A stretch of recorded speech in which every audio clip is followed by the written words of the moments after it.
ओहो, घर में तो चीनी भी खत्म हो गई है। अब मैं क्या करूं?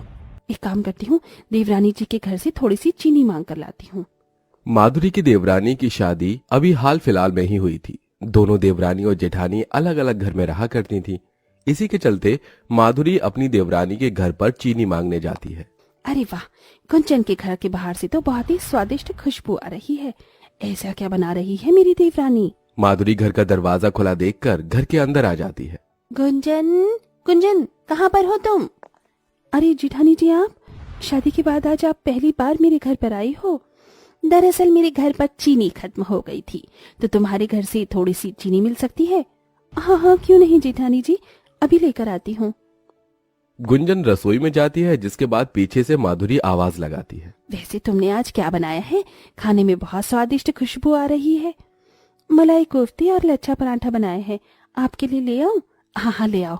अगर तुम ले आओगी तो मैं घर पर आज खाना नहीं बनाऊंगी अपने लिए। तुम्हारे जेठ जी तो वैसे भी काम पर गए हैं। माधुरी के ये कहने पर गुंजन उसके लिए कोफ्ते और साथ में लच्छा पराठा ले आती है। माधुरी कोफ्ते और लच्छा पराठा देखकर बहुत खुश होती है और खाना शुरू कर देती है, जिसके बाद वो और मांगती है। अगर बुरा ना मानो तो एक लच्छा पराठा और कोफ्ते की सब्जी और मिलेगी क्या? हाँ हाँ, क्यों नहीं, जरूर मिलेगी। गुंजन ऐसा कहकर और कोफ्ते की सब्जी और साथ में लच्छा पराठा ले आती है। माधुरी तीसरी बार भी मांगती है और चौथी बार भी, जिसके बाद अब किचन में थोड़ा सा ही खाना बचा होता है।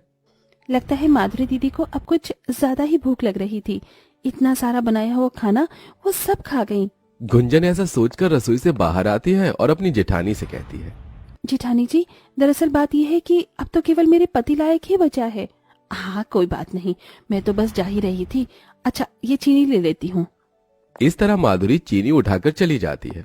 शाम को जब विनय घर लौटता है तो उसे बहुत तेज भूख लगी होती है। ओहो डार्लिंग, क्या बनाया है आज खाने में? खाने में मैंने कोफ्ते और लच्छा पराठा बनाया था, लेकिन क्या? जो भी है जल्दी से ले आओ, मुझे बहुत तेज भूख लगी है।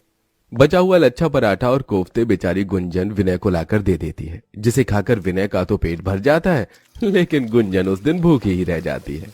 कोई बात नहीं, एक ही तो जेठानी है मेरी, अगर थोड़ा सा खा भी लेगी तो क्या चला जाएगा। गुंजन ऐसा सोचकर सारे काम करती है और सूखी रोटी बनाकर चीनी के साथ खाती है और सो जाती है। अगले दिन जब सवेरा होता है तो वो नाश्ते के लिए ब्रेड पकौड़े बनाना शुरू करती है। मेरे हाथ के ब्रेड पकौड़े विनय जी को पसंद आएंगे। गुंजन के ब्रेड पकौड़े की खुशबू वहां उसकी जेठानी के घर तक पहुंच जाती है। हो ना हो, ये तो ब्रेड पकौड़े की ही खुशबू लगती है। लगता है देवरानी जी आज ब्रेड पकौड़े बना रही हैं। समय से चली जाती हूँ, नहीं तो खत्म हो जाएंगे। माधुरी बिना सोचे समझे गुंजन के घर आ जाती है। अरे भाभी, इतनी सुबह सुबह कोई काम था क्या आपको? अरे देवर जी, कोई काम होगा तभी आऊंगी क्या? आपसे मिलने आई थी। कितने दिनों के बाद आपको देख रही हूँ। नौकरी में इतना बिजी रहते हो कि तुम्हारी शक्ल भी देखने को नहीं मिलती।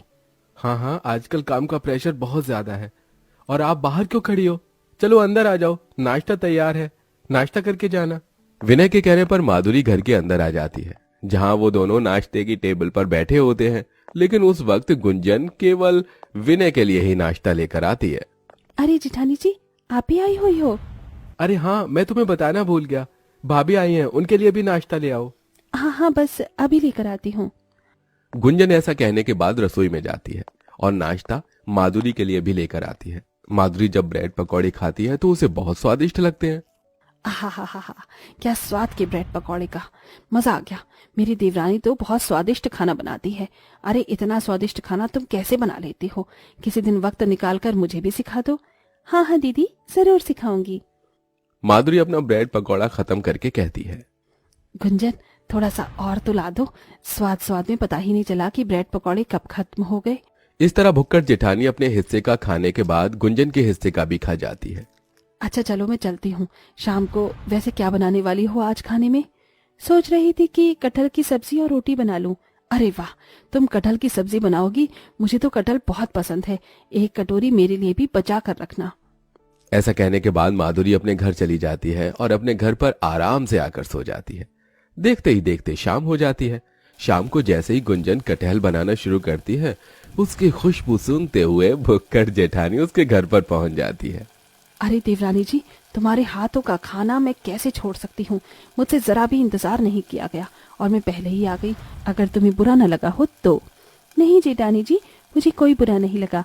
आप बस थोड़ी देर बैठिए, मैं भी कटहल की सब्जी बनाकर तैयार कर लेती हूँ। जब तक कटहल की सब्जी बनती है तब तक विनय भी ऑफिस से वापस आ जाता है, जिसके बाद माधुरी उनके साथ ही डिनर करती है। अब ये उसकी रोजाना की आदत बन गई थी। वो रोजाना सुबह शाम का खाना अपनी देवरानी के घर पर ही खाती है। इसी के चलते एक दिन बेचारे विनय की नौकरी भी छूट जाती है। मेरा काम मेरे बॉस को पसंद नहीं आ रहा था, शायद इसी के चलते उन्होंने मुझे ऑफिस से निकाल दिया। खैर कोई बात नहीं, मैं बहुत जल्दी दूसरी नौकरी ढूंढ लूंगा। विनय की नौकरी छूटने के बाद अब घर में कई चीजों की परेशानी शुरू हो जाती है, जैसे कि धीरे धीरे घर का राशन खत्म होने लगता है। लेकिन माधुरी सुबह शाम उनके घर पर आना बंद नहीं करती। एक दिन घर में अन्न का एक दाना तक नहीं होता।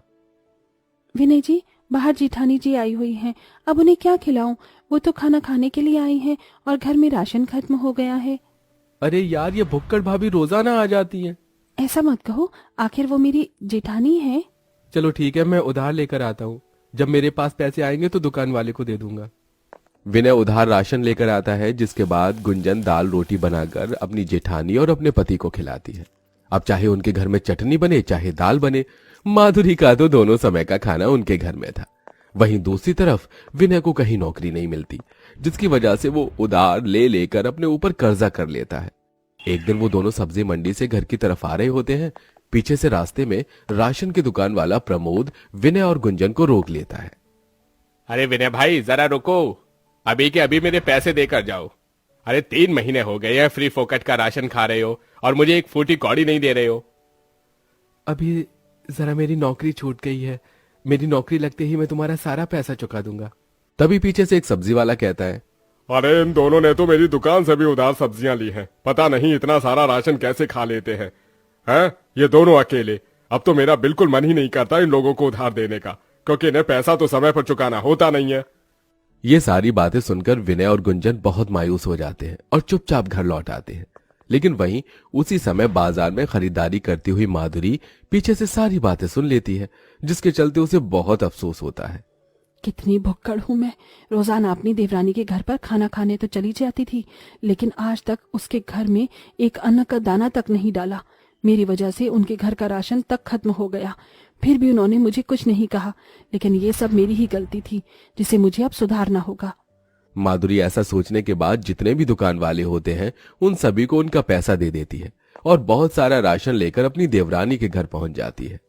अरे देवरानी जी, ये तुम्हारा राशन, और दुकान वाले को मैंने पैसे चुका दिए हैं। जब तक तुम्हारे घर में परेशानियां चल रही हैं, तब तक मैं तुम्हारे घर में राशन ले आऊंगी। अपनी जेठानी का ये प्यार देखकर गुंजन की आंखें भर आती हैं और वो उसे गले से लगा लेती है। इस तरह माधुरी जब तक विनय की नौकरी नहीं लग जाती, वो उनके घर में राशन भरवाती रहती है, जिससे उन्हें परेशानी नहीं होती। इस तरह गुंजन अपनी भुक्कड़ जेठानी के साथ खुशी खुशी रहने लगती है।